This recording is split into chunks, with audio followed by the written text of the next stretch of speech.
അല്ലെങ്കിലും ഒരു മനുഷ്യൻ ഭൂമി ജീവിച്ചിരുന്നാൽ ഒരു ദിവസം 26 രൂപ സർക്കാരിലേക്ക് നികുതി അടയ്ക്കുന്നുണ്ട്.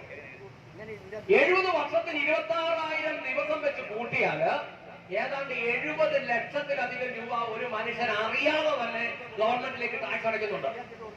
ഈ 70 ലക്ഷം എന്നുള്ളത് നമ്മുടെ ജീവിതത്തില് വസ്ത്രം മേടിക്കും, പെട്രോൾ അടിക്കും, ഫോൺ ചാർജ് ചെയ്യും, ഫോൺ മേടിക്കും, ആശുപത്രി പോകും, മരുന്ന് മേടിക്കും, പിന്നെ വണ്ടി മേടിക്കും. ഇതെല്ലാം കൂടെ കൂട്ടി നോക്കുമ്പോൾ അതിന്റെ ഡബിൾ ആയിട്ട് വരും നികുതി, ഏതാണ്ട് 1.5 കോടി.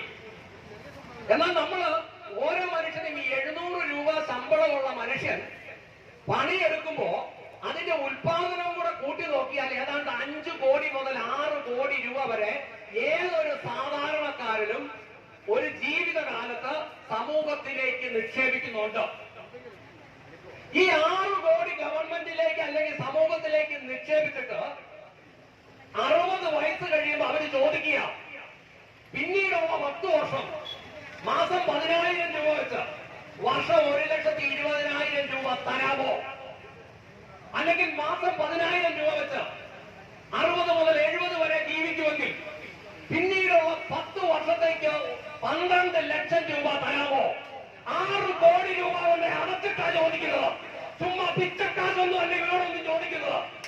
ആണോ? നമ്മൾ ഈ വഴിയോടെ പോകുന്നവന്മാര് ഒരു 40-50 വണ്ടിക്ക് പുറകിൽ പിൻപടിച്ചു പോകുമ്പോ അവരോട് ചോദിക്കുന്നത് ചുമ്മാ ഒന്നുമല്ല. 5 കോടി 6 കോടി 7 കോടി രൂപ മിനിമം ഉണ്ടാക്കി സർക്കാരിൽ കൊടുത്തിട്ടായി ചോദിക്കുന്നത്. അന്നേരം ചെറുപ്പക്കാരൊക്കെ ചിന്തിക്കും, ഇത് വയസ്സന്മാരുടെ പ്രസ്ഥാനമല്ലേ, അതെങ്ങനെ ഒക്കുന്നത്?